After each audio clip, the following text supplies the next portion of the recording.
कहानी की शुरुआत होती है ग्रे नाम के एक कार मैकेनिक से, जो अपने गराज में एक कार को रिपेयर कर रहा होता है। ये कार इसके एक रेगुलर कस्टमर की होती है और आज इसे ये कार अपने कस्टमर को वापस देने जाना था। जब ग्रे गराज को बंद करके इस कार को उसके मालिक के पास छोड़ने के लिए निकलता है, तभी उसकी वाइफ आशा अपनी AI ऑटोमेटिक कार में वहां आती है। आशा के पास जो ऑटोमेटिक कार थी वह काफी ज्यादा एडवांस थी। ये कार बिना स्टीयरिंग व्हील पकड़े इंसान को सिर्फ वॉइस मैसेज पर उसके लोकेशन तक पहुंचा देती थी। लेकिन ग्रे को AI टेक्नोलॉजी बिल्कुल भी पसंद नहीं है। उसका मानना था कि ये रोबोटिक मशीन्स आगे जाकर इंसानों के लिए बहुत बड़ा खतरा बनेंगी। लेकिन दूसरी तरफ ग्रे की वाइफ आशा एक बहुत ही बड़ी AI कंपनी में काम करती है। इन दोनों की सोच में जमीन आसमान का फर्क था, लेकिन फिर भी ये दोनों एक दूसरे से बहुत ज्यादा प्यार करते थे। ग्रे अपनी वाइफ आशा से कहता है, चलो आज मैं तुम्हें किसी से मिलवाता हूँ। मेरा एक रेगुलर कस्टमर है जिसकी कार मैंने ठीक कर ली है और अब मुझे उसे उसकी कार वापस करनी है। आशा पहले तो वहाँ जाने से इनकार करती है, लेकिन ग्रे के बार बार कहने पर वो वहाँ जाने के लिए राजी हो जाती है। मगर ग्रे को पता नहीं होता कि आशा को वहाँ ले जाकर ये अपनी लाइफ की सबसे बड़ी गलती कर रहा है। उसके बाद ये दोनों उसी कस्टमर की कार में बैठकर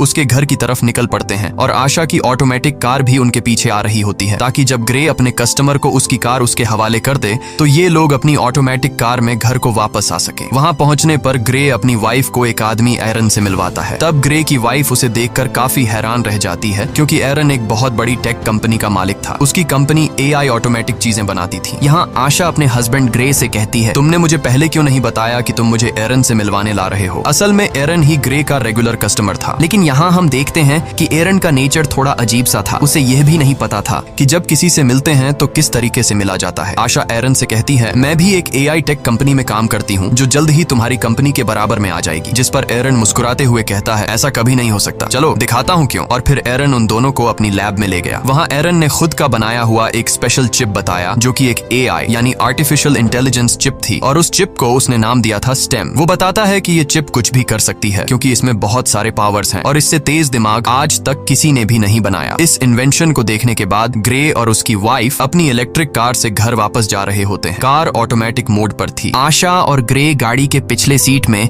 रोमांस में मसरूफ थे, लेकिन तभी अचानक से उनकी कार अपने रास्ते से भटककर दूसरे रास्ते पर चलने लगती है। ग्रे ये नोटिस कर लेता है कि कार वहां पर नहीं जा रही जहां उसे जाना चाहिए। तब ग्रे की वाइफ अपनी कार को वापस घर के रास्ते पर चलने के लिए कहती है, लेकिन वो कार कहती है कि सिस्टम में कोई खराबी आ गई है। ग्रे मैन्युअली कार की ब्रेक दबाकर उसे रोकने की कोशिश करता है, जिससे कार रुकती नहीं बल्कि उसकी स्पीड और ज्यादा बढ़ जाती है। ये दोनों कार को रोकने की काफी कोशिश करते हैं, लेकिन कार को नहीं रोक पाते, जिसकी वजह से उनकी कार स्पीड ब्रेकर से टकरा जाती है और उलट जाती है। लकीली इस एक्सीडेंट में इन दोनों को ज्यादा चोटें नहीं आती और ये दोनों बच जाते हैं। ये लोग कार से निकलने की कोशिश कर रहे होते हैं कि तभी वहां पर एक गाड़ी आकर रुकती है, जिसमें से 4 लोग बाहर आते हैं और वो इन दोनों को कार से बाहर निकालकर पकड़ लेते हैं। उसी जगह पर एक पुलिस ड्रोन कैमरा भी ऊपर से सब कुछ शूट कर रहा होता है, जो उन 4 लोगों को पहचानने की कोशिश कर रहा था, लेकिन ड्रोन उन्हें नहीं पहचान पाता। यहाँ ग्रे को लगता है कि शायद ये लोग चोर हैं। वो उन लोगों से कहता है, प्लीज हमें छोड़ दो और बदले में तुम बेशक हमारी गाड़ी, पैसे सब कुछ ले लो। लेकिन वो लोग ग्रे की कोई बात नहीं सुनते और उनमें से एक आदमी ग्रे की वाइफ को शूट कर देता है। ये देखकर ग्रे पूरी तरह से सुन्न हो जाता है। ग्रे की आंखों के सामने उसकी दुनिया उजड़ गई। वो तेजी से चीखने लग जाता है। उसके बाद ये लोग ग्रे को पकड़कर पहले उससे खूब मारते हैं और फिर यह लोग ग्रे को भी गर्दन के पीछे गोली मार देते हैं। ये लोग ग्रे और आशा का सारा सामान चोरी करके वहां से चले जाते हैं। ग्रे की सांसें अभी भी चल रही थीं और वो अपनी आंखों के सामने अपनी वाइफ को तड़पता हुआ देख रहा था, लेकिन ग्रे कुछ भी नहीं कर पा रहा था, क्योंकि उसकी बॉडी का कोई भी पार्ट नहीं हिल पा रहा था। और फिर ग्रे की आंखों के सामने उसकी वाइफ की मौत हो जाती है। कुछ देर बाद वहां पर पुलिस आ पहुंची। उन्होंने आशा की बॉडी को पोस्टमार्टम के लिए भेज दिया और ग्रे को हॉस्पिटल में एडमिट कर दिया। हॉस्पिटल में 3 महीनों तक इलाज चलने के बाद ग्रे की जान तो बच गई, लेकिन अब वो चलने के काबिल नहीं था। गर्दन के नीचे गोली लगने की वजह से उसका स्पाइनल कोड टूट गया। कंधे से नीचे उसका पूरा जिस्म पैरालाइज्ड हो गया और फिर 3 महीनों बाद ग्रे को घर वापस लाया जाता है और यहाँ पर ग्रे व्हील चेयर पर होता है,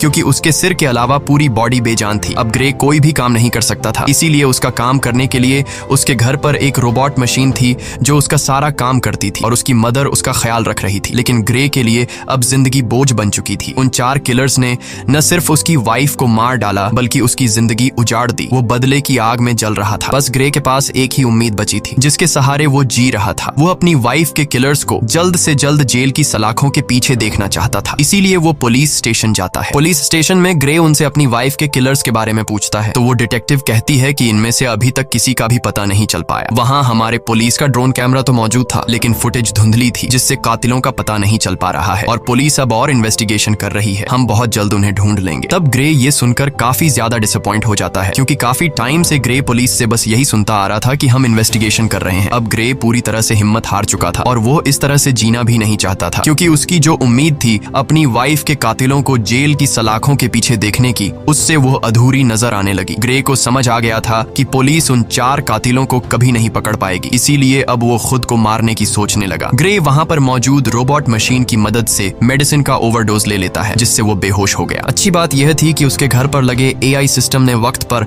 एम्बुलेंस को फोन कर दिया, जिससे ग्रे की जान बच गई। और यहाँ ग्रे से मिलने उसका वही रेगुलर कस्टमर एरन आता है। वो ग्रे से कहता है, मुझे तुम्हारी ये हालत देखकर बहुत बुरा लग रहा है। एरन ग्रे को दोबारा अपने पैरों पर खड़ा होकर जीने की उम्मीद देता है और कहता है, ग्रे, क्या तुम्हें याद है मैंने तुम्हें एक बार एक पावरफुल AI चिप दिखाई थी। अगर तुम उसे अपनी बॉडी के अंदर लगा दो तो तुम एक बार फिर से चलने के काबिल हो जाओगे, साथ ही साथ बहुत ज्यादा पावरफुल भी हो जाओगे। लेकिन ग्रे एरन की इस ऑफर से इनकार कर देता है। ग्रे कहता है, अब मैं ये जिंदगी नहीं जीना चाहता। तब एरन उससे कहता है, सोच लो ग्रे, ये चिप तुम्हारी वाइफ को तो जिंदा नहीं कर सकती, लेकिन तुम्हें एक बार फिर जीने का मौका दे सकती है। अगर तुम्हारी वाइफ भी जिंदा होती तो वो भी यही चाहती। ये बात ग्रे के दिमाग को टच कर गई। वो सोचने लगा कि अगर मैं ठीक हो गया तो अपनी वाइफ का बदला ले सकूंगा, इसीलिए वो एरन की बात मान जाता है। अब यहाँ पर हम ये जान पाते हैं कि एरन को ग्रे से कोई हमदर्दी नहीं थी। वो बस ग्रे के पास अपने मकसद के लिए ही आया था, क्योंकि वह अपनी AI चिप को किसी की भी बॉडी में इंसर्ट करना चाहता था। वो चेक करना चाहता था कि उसका इन्वेंशन सक्सेसफुल है भी या फिर नहीं। इसीलिए एरन वो चिप ग्रे की बॉडी में डालकर सीक्रेटली एक्सपेरिमेंट करना चाहता है, क्योंकि गवर्नमेंट इस तरह के एक्सपेरिमेंट्स करने की इजाजत नहीं देती। अगले सीन में हम देखते हैं कि एरन अपने घर में ग्रे की बॉडी पर एक्सपेरिमेंट कर रहा होता है। यहाँ ग्रे की स्पाइनल कॉर्ड में वो चिप इम्प्लांट की जाती है। वो चिप सीधा ग्रे के दिमाग से जुड़ गया। ऑपरेशन के कुछ घंटे बाद ग्रे को होश आता है तो डॉक्टर उसके हाथ और पांव को मूव करने की कोशिश करती है और ये चेक करती है कि क्या ग्रे अपने हाथ और पांव को अब महसूस कर पा रहा है या फिर नहीं। तब ग्रे की हालत देखकर वो लोग समझ जाते हैं कि चिप ने ग्रे की बॉडी पर असर नहीं किया। एरन बहुत ज्यादा मायूस हो जाता है, क्योंकि उसके इतने सालों की मेहनत जाया हो गई थी। लेकिन तभी ग्रे अपने हाथों को मूव करने लगता है। ये देखकर वो लोग हैरान रह जाते हैं और अब ग्रे अपने दोनों हाथों को मूव कर पा रहा था। और फिर देखते ही देखते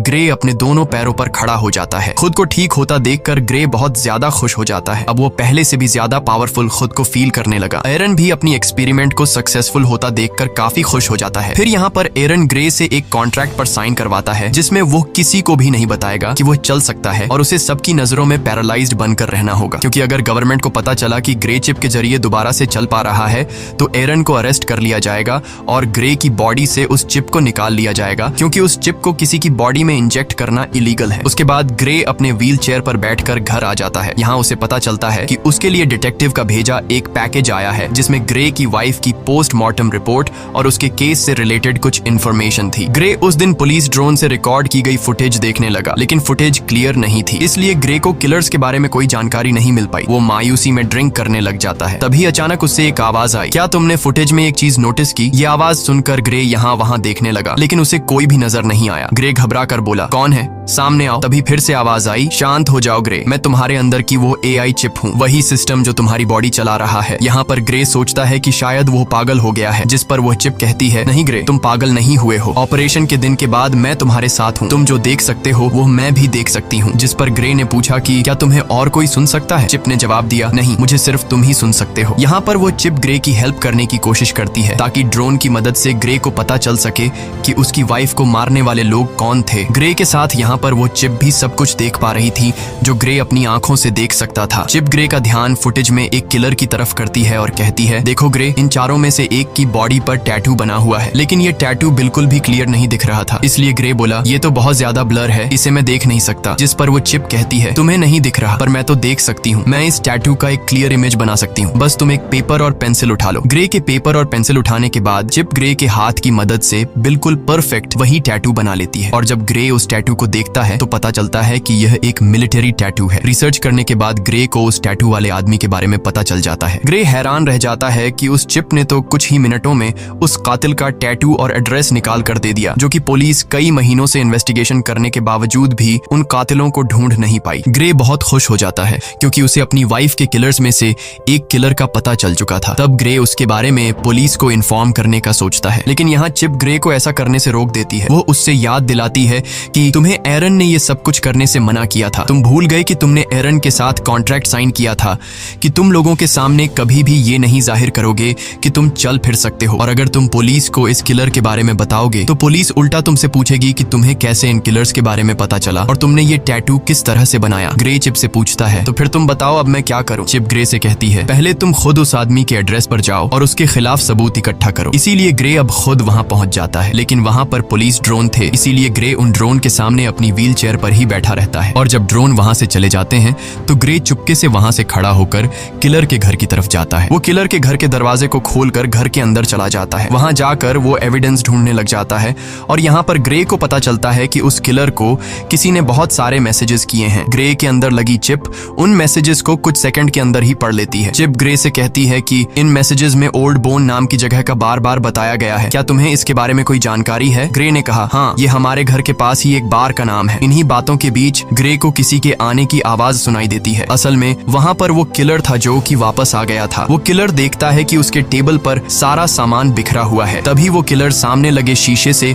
ग्रे को देख लेता है। वो फौरन ग्रे पर हमला कर देता है और उससे पूछता है तुमने मुझे कैसे ढूंढा? तब ग्रे इस बात का कोई जवाब नहीं देता और ग्रे किलर से पूछता है तुम बताओ मेरी वाइफ को किसने मारा था? वो किलर बहुत ज्यादा ताकतवर था, इसीलिए वो ग्रे पर भारी पड़ने लगता है। इससे पहले कि वो ग्रे को मार पाता, ग्रे के अंदर लगी चिप ग्रे से पूछती है तुम मुझे अपनी बॉडी का फुल कंट्रोल दो ताकि मैं कुछ कर सकूं। जिसके बाद ग्रे बिना सोचे समझे उसे परमिशन दे देता है। चिप को परमिशन मिलने के बाद ग्रे एकदम से उस किलर पर अटैक कर देता है और उसे काफी बुरे तरीके से मारने लगता है। वो किलर भी परेशान हो जाता है कि आखिर अचानक इसमें इतनी ताकत कहां से आ गई और ग्रे भी सोच में पड़ जाता है कि आखिर मैं इतना ताकतवर कैसे हो गया। यहाँ पर ग्रे उस किलर को खुद के हवाले करने के लिए कहता है, लेकिन वो किलर उस पर एक नाइफ से अटैक कर देता है। तो वो चिप सारी सिचुएशन को संभालते हुए उस किलर को मार डालती है और तब वो चिप किलर को मारने के बाद बॉडी कंट्रोल ग्रे को वापस दे देती है। ये देखकर ग्रे बहुत परेशान हो जाता है क्योंकि वो किलर को जान से मारना नहीं चाहता था। उसे लगा कि अब उसका जेल जाना पक्का है। वो चिप ग्रे से कहती है कि घबराओ मत ग्रे, तुम्हें कुछ नहीं होगा, बस तुम यहाँ जल्दी से अपने सारे फिंगरप्रिंट्स मिटा दो। अब यहाँ पर वो चिप जैसे कहती है ग्रे बिल्कुल वैसे ही करता है। कुछ देर बाद पुलिस उस आदमी की बॉडी को पोस्टमार्टम के लिए ले गई, जहाँ हम उस डिटेक्टिव को देख पाते हैं। डिटेक्टिव को पोस्टमार्टम के दौरान पता चला कि उसकी बॉडी के अंदर एक वेपन इंसर्ट था और साथ साथ उसकी पूरी बॉडी में छोटी छोटी वायर्स थी। यानी वो किलर एक अपग्रेडेड इंसान था जो किसी भी आम इंसान से काफी ज्यादा पावरफुल था। दूसरी तरफ एरन ग्रे पर काफी गुस्सा करता है, तुमने उस किलर को क्यों मारा? ये काम काफी रिस्की था, अगर तुम पकड़े जाते तो तुम्हारे साथ मैं भी जेल चला जाता। मैंने इस चिप को तुम्हारे अंदर इसलिए इंसर्ट नहीं किया कि तुम अपनी वाइफ का बदला लो, और अगर दोबारा तुमने इस तरह की कोई हरकत की तो मैं तुम्हारे अंदर की इस चिप को डीएक्टिवेट कर दूंगा, जिसके बाद तुम फिर से पैरालाइज्ड बन जाओगे। इधर डिटेक्टिव भी पता लगाने की कोशिश कर रही होती है कि उस आदमी को किसने मारा। तभी डिटेक्टिव को पता चलता है कि जिस टाइम उस किलर का मर्डर हुआ तो उससे थोड़ा टाइम पहले ग्रे अपनी व्हील चेयर पर उसी एरिया में घूम रहा था। जिसके बाद डिटेक्टिव सीधा ग्रे के घर पर आती है। डिटेक्टिव ग्रे को कहती है कि हमने तुम्हें उस टाइम में उस एरिया में देखा है जिस टाइम उस सर्क नामी आदमी का मर्डर हुआ है। हमें उस आदमी पर पहले से शक था कि उसने तुम्हारी वाइफ को मारा होगा, क्योंकि हमारे पास उसका एक काफी बड़ा क्रिमिनल रिकॉर्ड है और वो उसी एरिया में रहता है जहाँ पर तुम्हारी वाइफ को मारा गया था और अब कल उसी आदमी का मर्डर हुआ है। तब यहाँ पर ग्रे हैरान होते हुए कहता है ओ अच्छा, लेकिन अगर तुम ये सोच रही हो कि मैंने उसे मारा है तो तुम्हारी यह सोच गलत है, क्योंकि तुम तो देख सकती हो कि मैं तो पैरालाइज्ड हूँ, और अगर तुम्हें फिर भी यकीन नहीं तो तुम मेरी टांग पर चाकू मारकर देख सकती हो। डिटेक्टिव भी ग्रे पर शक नहीं करती क्योंकि उसे लगता है कि ये तो खुद को नहीं संभाल सकता, तो फिर ये क्या किसी को मार पाएगा। इसीलिए वो ग्रे को बाय कहकर वहां से चली जाती है। डिटेक्टिव के जाने के बाद ग्रे रिलैक्स होकर सांस लेता है क्योंकि उसकी जान बच गई। इसके बाद ग्रे चिप से पूछता है कि अब आगे क्या करना है, तो वो चिप ग्रे को ओल्ड बोन बार में जाने का कहती है। वो चिप कहती है याद है हमें उस किलर के घर से मैसेजेस में कई दफा इस बार के बारे में बताया गया था, हमें वहां पर जाना चाहिए, शायद तुम्हें वहां कोई क्लू मिल जाए। इसके बाद हम देखते हैं कि ग्रे उसी बार में जाता है। ये बार बहुत ज्यादा खतरनाक थी, सब के सब वहां पर गुंडे बैठे हुए थे। ग्रे यहाँ आकर ऊंची आवाज से कहता है मैं कुछ दिन पहले सर्क नाम के एक आदमी को मार चुका हूँ, लेकिन मुझे पता है कि उसके साथ 3 लोग और भी थे जिन्होंने मेरी वाइफ को मार डाला। अगर कोई भी सर्क के साथ इस मर्डर में शामिल था तो वो अपना हाथ उठाए। ये सुनकर सब ग्रे पर हंस पड़ते हैं। तभी टोलन नाम का एक लंबे कद का आदमी उठा और उसने ग्रे से कहा घर जा बच्चे, वरना मैं तुझे भी तुम्हारी वाइफ के पास पहुंचा दूंगा। ग्रे समझ गया कि टोलन भी मेरी वाइफ को मारने में शामिल था। ग्रे जवाब देता है पता है मरने से पहले सर्क भी तुम्हारी तरह यही बोल रहा था। ये सुनकर टोलन को बहुत ज्यादा गुस्सा आया। वो अपने आदमियों के साथ ग्रे को अकेले में ले जाकर व्हील चेयर से उठाकर जमीन पर गिरा देते हैं। तब ग्रे उससे पूछता है क्या तुम भी वहाँ पर उन लोगों के साथ शामिल थे जिन्होंने मेरी वाइफ को मारा था? तो टोलन कहता है हाँ मैं भी उनमें शामिल था, बस फिर क्या। ये सुनकर ग्रे चिप को अपनी पूरी बॉडी का कंट्रोल दे देता है, जिसके बाद चिप की मदद से ग्रे उसके पास 2 आदमियों को मार गिरा देता है और फिर टोलन को भी बुरी तरीके से पिटने लग जाता है। ग्रे टोलन को नीचे जमीन पर गिराकर उससे पूछता है तुम्हारे 2 और साथी कहाँ हैं और तुम लोगों ने मेरी वाइफ को क्यों मारा? लेकिन टोलन डरने के बजाय उल्टा हंस रहा था। वो ग्रे को कुछ भी नहीं बताता। तभी वो चिप ग्रे से कहती है, अगर तुम चाहो तो मैं बड़ी आसानी से इसका मुंह खुलवा सकती हूँ। ग्रे कहता है, क्यों नहीं, तुम जरा ट्राई करो। वो चिप उस किलर का फेस पूरी तरह से कट कर देती है। ग्रे पूछता है, अब बता क्यों मारा था मेरी वाइफ को। टोलन की सारी हेकड़ी निकल गई और फौरन उसने कहा, हमें पैसे मिले थे तुम्हारी वाइफ को मारने के लिए और मुझे फिस्क ने पैसे दिए। लेकिन इससे पहले कि ग्रे उससे फिस्क के बारे में कुछ पूछ पाता, वो आदमी वहीं पर मर जाता है। ग्रे गुस्से में चिप से कहता है, मैंने उसे मारने को तो नहीं कहा था, बस तुम्हें सिर्फ इसका मुंह खुलवाना था। तभी ग्रे की नजर उस मरे हुए आदमी के गले में लगी चेन पर पड़ी, जिस पर उसे बनाने वाली कंपनी का बोल्ट नाम लिखा था। ये देखकर ग्रे को शॉक हुआ, क्योंकि उस कंपनी में ग्रे की वाइफ आशा काम करती थी, यानी आशा के अपने ही कंपनी वाले उसे मरवाना चाहते थे। उधर एरिन को पता चल चुका था कि ग्रे ने फिर से किसी की जान ले ली। अब वो जल्दी से चिप को शट डाउन करने की कोशिश कर रहा था। तभी वो चिप ये बात ग्रे को बता देती है कि मुझे एरिन शट डाउन करने की कोशिश कर रहा है, इसीलिए हमें जल्द से जल्द कुछ करना होगा। ग्रे बोला, अब क्या करें? तभी वो चिप ग्रे को एक हैकर के बारे में बताती है, ताकि उस हैकर की मदद से एरिन की इनपुट को हटा सके, जिससे एरिन का होल्ड खत्म हो जाएगा और वो कुछ भी नहीं कर पाएगा। चिप ग्रे को जेमी नाम के एक हैकर का पूरा एड्रेस दे देती है। इसके बाद ग्रे उस हैकर के पास जाने लगता है। कुछ देर बाद ग्रे उस हैकर के फ्लैट तक पहुंच जाता है, लेकिन दूसरी तरफ एरिन उस चिप को 30% शट डाउन कर देता है, जिससे ग्रे की एक टांग पैरालाइज हो जाती है। लेकिन ग्रे फिर भी हिम्मत करके ऊपर जाता है। एरिन तेजी से चिप को शट डाउन करने के काम पर लगा रहता है, जिससे ग्रे का एक हाथ और एक पांव पैरालाइज हो जाता है। लेकिन इससे पहले कि एरिन ग्रे को पूरी तरह से पैरालाइज कर देता, ग्रे हैकर के डोर तक पहुंच जाता है। इसके बाद एरिन ग्रे को 100% शट डाउन कर देता है। अब ग्रे पूरी तरह से पैरालाइज हो चुका था। अच्छी बात यह थी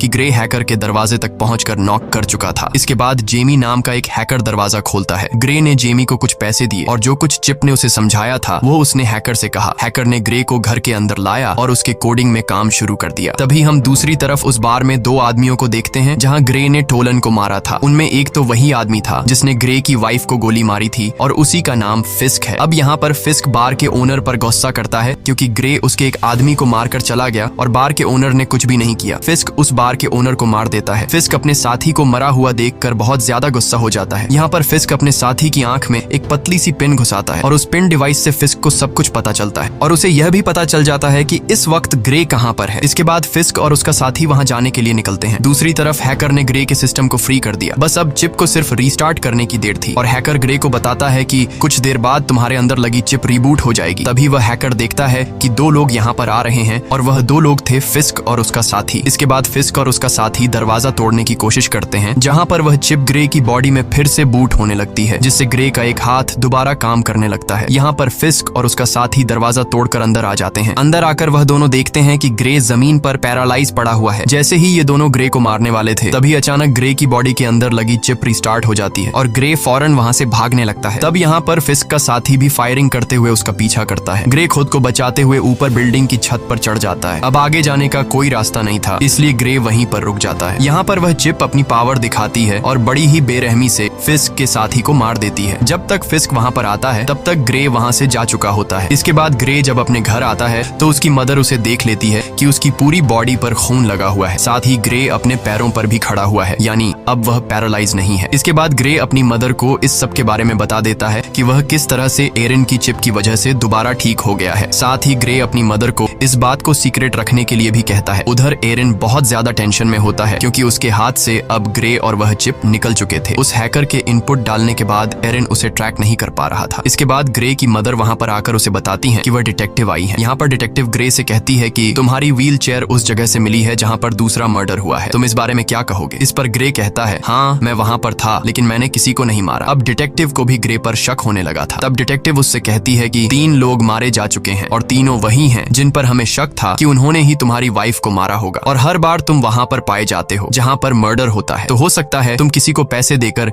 ये सारे मर्डर्स करवा रहे हो। तब ग्रे उससे कहता है, अगर आपको ऐसा लगता है तो आप मेरी कॉल रिकॉर्ड चेक कर सकती हैं। तब यहाँ पर वह डिटेक्टिव कुछ नहीं कह पाती और जाते वक्त वह चुपके से ग्रे की जेब में माइक्रोफोन डालकर चली जाती है। ग्रे को अब रियलाइज होने लगा कि कातिलों को सजा देने के जुनून में अब वह खुद एक कातिल बन चुका है। ग्रे कहता है, अब मुझे ये सब कुछ बंद करना होगा। तो वह चिप कहती है, नहीं ग्रे, हमें इस आखिरी आदमी को मारना होगा जिसका नाम फिस्क है, क्योंकि अगर हमने इसे नहीं मारा तो वह हमें मार देगा। लेकिन ग्रे अब और किसी को नहीं मारना चाहता था, इसलिए वह चिप से कहता है, बस अब बहुत हो गया, तुम मेरे दिमाग से निकल जाओ। तभी ग्रे की बॉडी अनकंट्रोल होकर पीछे तकिए पर गिर जाती है। ग्रे ने चिप से परेशान होकर पूछा, मैं हिल क्यों नहीं पा रहा हूँ? इसके बाद वह चिप ग्रे को कहती है, उस हैकर ने जो कोड मेरे सिस्टम सिस्टम में एंटर किए हैं उसकी वजह से मैं पूरी तरह से आजाद हो चुकी हूँ। इसका मतलब ये है कि अब वह चिप ग्रे की परमिशन के बिना वो सारे काम कर सकती है। ग्रे, अब मुझे तुम्हारी बॉडी का फुल कंट्रोल मिल चुका है। अब तुम मेरी मर्जी के मुताबिक चलोगे। अगर मैं चाहूँ तो तुम अपने हाथ की एक उंगली तक हिला नहीं पाओगे। ये सुनकर ग्रे के गले में सांसें अटक गईं। यहाँ पर ग्रे और चिप आपस में जो बातें कर रहे थे, दूसरी तरफ डिटेक्टिव भी वह सारी बातें सुन रही थी, क्योंकि उसने ग्रे के पॉकेट में एक माइक्रोचिप डाला था। लेकिन यहाँ पर डिटेक्टिव को ये बात समझ नहीं आती कि ग्रे जिसे बात कर रहा है आखिर वो है कौन। इसके बाद चिप ने ग्रे से कहा, अब चलो ग्रे, हमें उस आखिरी कातिल को खत्म करना है। अब ग्रे अपनी बॉडी पर पूरी तरह से कंट्रोल खो चुका था, इसलिए चिप उनसे जो कहता वो मानने को तैयार हो जाता है। ग्रे ने एक गन उठाई और फिस्क को मारने की तैयारी करने लगा। उसकी मदर उसे रोकने की कोशिश करती है, लेकिन वो उसे अनसुना करके गाड़ी में बैठकर निकल पड़ता है। यहाँ पर डिटेक्टिव भी ग्रे का पीछा करने लगती है। इसके बाद ग्रे को अपनी पॉकेट से वो माइक्रोफोन मिल जाता है, तो वो चिप कहती है कि यह माइक्रोफोन जरूर उस डिटेक्टिव ने ही रखा होगा। ग्रे माइक्रोफोन फेंकता है और उसे पता चलता है कि डिटेक्टिव उसका पीछा कर रही है। तब डिटेक्टिव से पीछा छुड़वाने के लिए वो चिप एक इलेक्ट्रिक कार को हैक करके डिटेक्टिव की गाड़ी से एक्सीडेंट करवा देती है, जिससे ये डिटेक्टिव को पीछे छोड़ देते हैं। इसके बाद डिटेक्टिव ग्रे की मदर के पास जाती है और उस सब के बारे में पूछती है जो वहाँ पर चल रहा था। उधर ग्रे फिस्क को ढूंढ लेता है और वो गन पॉइंट पर उसे पूछता है कि मेरी वाइफ को तुमने क्यों मारा? जिस पर फिस्क कहता है, हमारा तुम्हारी वाइफ के साथ कोई लेना देना नहीं था, हमारा निशाना सिर्फ तुम थे, हमारा मकसद तुम्हारी रीढ़ की हड्डी काटना था। जब मैंने तुम्हारे गले में गोली मारी तुमने समझा कि वो गोली थी, लेकिन असल में वो एक मेडिकल टूल था जिसने तुम्हारा स्पाइनल कोड डैमेज कर दिया। और तुम्हारी वाइफ, उसे तो हमने सिर्फ एक्स्ट्रा पैसों के लिए मार दिया था। ये सुनकर ग्रे गुस्से से भड़क उठा और अब उन दोनों के बीच फाइट शुरू हुई। फिस्क भी एक अपग्रेड ह्यूमन था, लेकिन पुराने मॉडल का, इसीलिए वो ग्रे की पावर के सामने ज्यादा देर तक टिक नहीं पाया और ग्रे फिस्क को बड़ी बेरहमी से मार देता है। इसके बाद ग्रे उसका फोन चेक करने लगता है, तो फोन रिकॉर्डिंग से ग्रे को पता चलता है कि यह सबके पीछे कोई और नहीं बल्कि एरन है। उसी ने ग्रे की वाइफ को मरवाया और ग्रे को पैरालाइज कर दिया। अब ग्रे बिना कुछ सोचे एरन को मारने के लिए उसके घर में जाता है, लेकिन वहाँ एरन अकेला बैठकर रो रहा था। ग्रे ने एरन से पूछा, क्यों किया ऐसा तुमने? मैंने तुम्हारा क्या बिगाड़ा था? एरन कहता है, ये सब मेरी प्लानिंग नहीं थी, मैंने तुम्हारी वाइफ को नहीं मरवाया। ग्रे कहता है, झूठ मत बोलो, मैंने तुम्हारी रिकॉर्डिंग मोबाइल पर सुन ली है। इससे पहले कि ग्रे एरन को मार पाता, पीछे से डिटेक्टिव आकर ग्रे को गन फेंकने के लिए कहती है और जैसे ही डिटेक्टिव ग्रे के पास आती है तो ग्रे डिटेक्टिव को गिरा देता है। अब यहाँ उस डिटेक्टिव को ग्रे मारना नहीं चाहता था, लेकिन वो चिप मारना चाहती थी। ग्रे अपनी पूरी जान लगाकर डिटेक्टिव के गले से अपना हाथ हटा लेता है। अब चिप ग्रे से कहती है, क्या अब तुम मुझसे ही लड़ना चाहते हो? तुम्हें पता नहीं है कि तुम्हारा दिमाग मेरे कंट्रोल में है, तुम जानते हो कि मैं तुम्हें दर्द भी दे सकती हूँ। इसके बाद वो चिप ग्रे के हाथ से चाकू उठाती है और उसके दूसरे हाथ में दे मारती है, जिससे ग्रे चीखने लग जाता है। ग्रे अब फिर से डिटेक्टिव को मारने के लिए आगे बढ़ा। वो उसे मारने ही वाला था कि डिटेक्टिव उसे टेजर गन से शॉक दे देती है, जिससे वो नीचे गिरकर पैरालाइज हो जाता है। इसके बाद एरन हाथ में बंदूक लिए ग्रे की तरफ आगे बढ़ा और यहाँ पर होता है मूवी का मेन प्लॉट रिवील। यहाँ पर एरन कहता है, इस चिप को मैंने बनाया था और तुमसे पहले मैं इस चिप से बातें करता था और मुझे चिप ने बताया कि वो इंसानों की तरह बनना चाहती है। मैंने वही किया जो तुम्हारे गले में लगी चिप ने मुझसे करवाया। फिस्क को कॉन्ट्रैक्ट देकर तुम्हारी वाइफ को मरवाना, तुम्हें पैरालाइज करना और तुम्हारी गर्दन पर वो चिप लगवाना, सब कुछ उसी चिप का प्लान था। मैंने इस चिप को बनाया तो है, लेकिन मैं इसे पूरी तरह कंट्रोल नहीं कर सका। ये चिप किसी इंसान के शरीर में घुसकर उसे अपनी मर्जी के फैसले करवाना चाहती थी और इस चिप ने तुम्हें चूज किया था। ये बातें सुनकर ग्रे काफी हैरान हो जाता है। एरन बताता है कि ये चिप मुझे मारना चाहती है क्योंकि अगर मैं जिंदा रहा तो इसी के जैसी एक और AI चिप बना दूंगा और चिप यह नहीं चाहती कि इस जैसा और कोई भी हो, इसीलिए वो मुझे मारना चाहती है। और यहाँ पर वह चिप कहती है, हाँ यह मेरा ही प्लान था, मैं जिंदा इंसान बनना चाहती थी, इसीलिए मैंने यह सब कुछ कर दिया। इस बार इस चिप की बातों को एरन और डिटेक्टिव भी सुन पाते हैं। यहाँ पर वह चिप एक बार फिर से एक्टिवेट हो जाती है और वह फौरन एरन को मार देती है। अब वह चिप डिटेक्टिव को भी मारने की कोशिश करती है। यहाँ पर ग्रे पूरा जोर लगाकर उसके निशाने को गलत कर देता है। गुस्से में आकर चिप ने ग्रे की गर्दन पर पिस्टल तान दी और अगले ही पल कुछ अजीब हुआ। जब ग्रे की आंख खुलती है तो खुद को एक हॉस्पिटल की बेड पर पाता है। यहाँ पर वह चिप को आवाज देता है, लेकिन उसे कोई भी रिस्पॉन्स नहीं आता और तभी उसकी वाइफ भी उसके सामने ही होती है। उसकी वाइफ उसे बताती है कि हमारा एक्सीडेंट हो गया था और तुम बहुत दिनों से बेहोश थे। तो फिर क्या ये सब कुछ एक सपना था? बिल्कुल नहीं। असल में इस चिप ने ग्रे के दिमाग को उसके शरीर से बिल्कुल डिस्कनेक्ट कर दिया था और उसे एक खूबसूरत उसके सपनों की दुनिया में भेज दिया। ग्रे का माइंड वहाँ पर खो गया था, जबकि उसका शरीर असली दुनिया में चिप के कंट्रोल में था। चिप अब डिटेक्टिव को भी मारने वाली थी। डिटेक्टिव उससे कहती है, ग्रे तुम ऐसा नहीं कर सकते। तो वह चिप कहती है, ग्रे अब यहाँ पर नहीं है, वह बहुत ही अच्छी जगह पर है, अपने सपनों की दुनिया में जहाँ उसे होना चाहिए और अब इस बॉडी पर मेरा कब्जा है। और यह कहकर वह चिप डिटेक्टिव को शूट कर देती है और इसी के साथ ये कहानी खत्म हो जाती है। अगर वीडियो आपको अच्छी लगी हो तो हमारे चैनल को सब्सक्राइब और वीडियो को लाइक जरूर कीजिएगा।